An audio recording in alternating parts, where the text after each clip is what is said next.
From folklore to fiction, haunting historical figures to Hollywood's fang fascination. I am Dracula. For centuries, vampire tales have terrorized and tantalized mortals. The vampire in fiction is an immortal, undead, blood-sucking individual who stalks the night. Northeast Ohio author and National Merit Scholar Michelle Belanger studies vampires and the fledgling fantasy.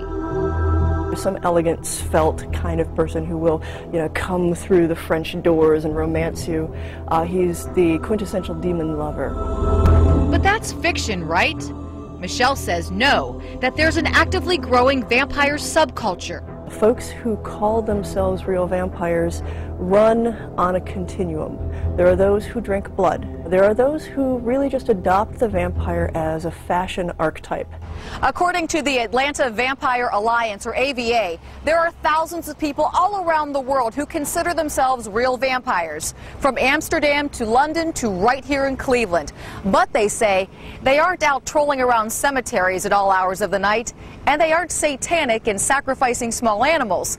They say they're just regular people, your friends, family, even co-workers. There are different types of vampires. The first group are lifestylers, draped in black. Some lifestylers will permanently transform their teeth into fangs. The vampire chic. The next group is also the most controversial, sanguine vampires, or sangs. They feed on real human blood. Blood is something that they can see and touch and taste, and therefore it's real. Entire websites are dedicated to finding blood donors.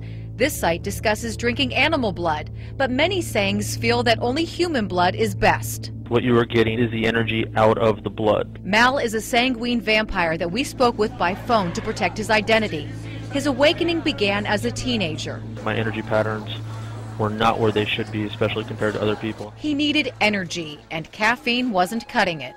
I did have blood cravings. The first person I fed on sanguine, I was about 18. Mal began regularly and cautiously feeding. I cannot stress enough how potentially dangerous it is to sang feed off of someone. Get tested, make sure your donor gets tested. Done properly, Mal says his health dramatically improved. Think of blood as like electricity. The blood is a better conduit for that energy than just trying to pull it through the air. But some vampires say they can draw energy from the air. Vampires like me, who are psychic vampires. Michelle was a sickly child who underwent 2 open-heart surgeries. She had experimented with meditative energy exercises and absorbing energy from classmates and crowds. The fact of the matter is we all interact with one another on this energetic level. It's breath, life energy, laying on of hands of light techniques, or Reiki, any of the energy healing techniques, it functions on the exact same principles. The only difference is instead of putting energy in, you're taking it out. It worked. Until I just kind of went through this period where I'm like, nobody's going to take any of my academic work seriously if I persist with this. Then one day, she collapsed. They actually asked me if I would be willing to be put on a heart transplant list. And in my world, the third time is not a charm. Immediately, Michelle called a friend for a feeding. And the next day, I was back to lifting weights. I was fine. Michelle says psychic vampires are all around us, whether they know it or not.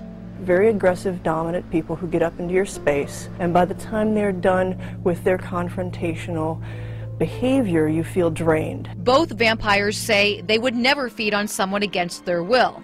They don't melt in the sun, wooden spikes are for tents, and garlic's a great spice, but nothing more. I think the word vampire is a stumbling block for a lot of people. I know that by the fact that I call myself a psychic vampire, the extreme skeptics are going to go, well, sure. But don't take my word for it. Go out and find an experience and judge for yourself. Suzanne Stratford, Fox 8 News.